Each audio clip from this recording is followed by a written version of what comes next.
cha đầm lại thú lõ xăm rôm mình dậy bị côn lập hiệpវិញcứ mình tên nên khi nhom xôm thì ní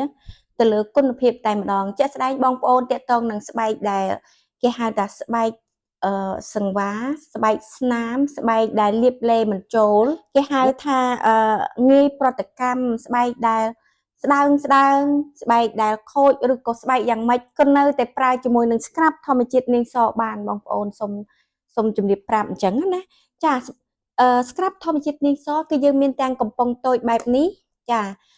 ជាងនេះទៅទៀតគឺមានកំប៉ុងបែបនេះគឺជាប្រភេទជា VIP បងប្អូន VIP នេះគឺយើងមានទាំងបងប្អូនមានទាំងកាហ្វេសុទ្ធហើយនឹងយើងមានការវិចខ្ចប់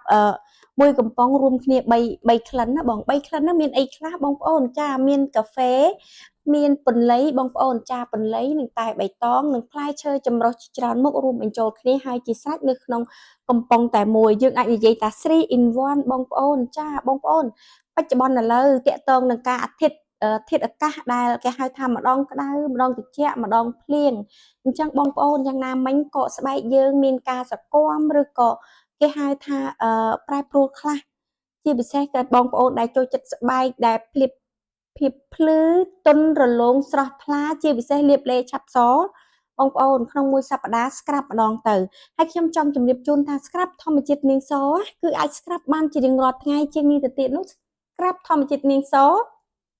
អាចយកមកប្រើជាមួយនឹងស្បែកមុខបានចាស្បែកមុខណាស្បែកមុខមុនស្បែកមុខដែលស្រអាប់ស្បែកមុខដែលប្រើម្សៅគេហៅថា make up ច្រើនមិនមែនថាលាបម្សៅមិនមែនអីចង់និយាយថាដូចថាយើងពេលយប់ដូចថាប្រើ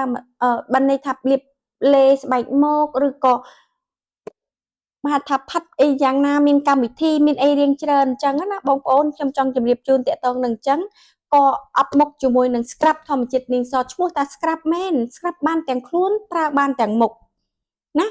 គឺមិនខុសបំណងទេបងប្អូនជាងនេះទៅទៀតគឺយើងមានទាំងកំប៉ុងធំបែបនេះចាកំប៉ុងបែបនេះគឺជាយើងមានកាហ្វេសុទ្ធចាមានកាហ្វេសុទ្ធក៏មាននិងមាន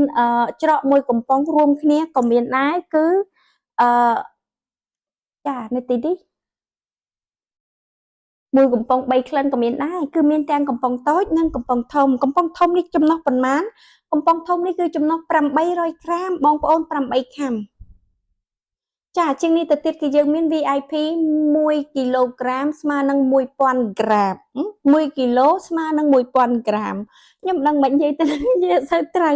បងប្អូនណានិយាយទៅមានទាំង VIP និងមានទាំងធម្មតាចាគេហៅថា standard ធម្មតាហើយនឹង VIP គឺយើងមានការលាយចម្រុះគ្នាជាច្រើនពណ៌ជាងនេះទៅទៀត VIP គឺយើងមាន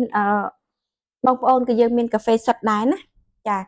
បងប្អូនកាហ្វេសុទ្ធនេះក៏បងប្អូនអាចយកទៅប្រើជាមួយនឹងស្បែកមុខក៏បានអប់ជាមួយស្បែកមុខបងប្អូននាងខ្ញុំធ្លាប់ជម្រាបជូនច្រើនណាស់មកហើយគឺថាយើងស្ក្រាបជាមួយនឹងស្បែកខ្លួនយើងរួចហើយបងប្អូនយើងប្រើជាមួយនឹងទឹកសើមទឹកយើងមុជហ្នឹងណាហើយទៅក៏យើងបានដងខ្លួនយើងស្ក្រាបទៅលើដងខ្លួនយើងមកសំរុំរួចហើយអស់ចឹងទៅក៏បងប្អូនអាចយកមកអប់ជាមួយស្បែកមុខឲ្យតាក់ទងនឹងស្បែកមុខមុនស្បែកមុខស្អាប់អីបងប្អូនយកមកមុនអីយើងអាចទៅគួតតិចឬមួយចឹងទៅស្អាប់អីទៅអប់ជាមួយនឹងស្បែកខ្លួននិងស្បែកមុខទុកតែ10ទៅ15នាទីលាងទឹកចេញហើយជាការស្រេច10-15នាទីបងប្អូនអាចស្ក្រាបជាមួយនឹងស្បែកដៃយើងអីយ៉ាងម៉េចតិចតួចគ្នាអញ្ចឹងទៅក៏យើងលាងទឹកចេញទៅចាបងប្អូនគឺឃើញបានន័យថាបន្ទាប់ពីការប្រើប្រាស់ហើយគឺឃើញលទ្ធផលភ្លាមតែម្ដងណាសាកទៅបងប្អូនបើតាក់ទងនឹងតម្លៃគឺតម្លៃធូរគុណភាពល្អសូមធានានឹងអះអាងបងប្អូនសាកមួយកំប៉ុងមើលទៅបើមិនល្អបងប្អូនទិញតែម្ដងឈប់ទិញទៅណាមានទាំងកំប៉ុងតូចកំប៉ុងធំកំប៉ុង8ខាំមានទាំងកំប៉ុង1គីឡូបងប្អូនជ្រើសរើសមួយណាក៏បានបើ1គីឡូច្រើនណាស់ហើយប្រើបានយូរអរគុណរួងបានភ្នំបីចិត្ត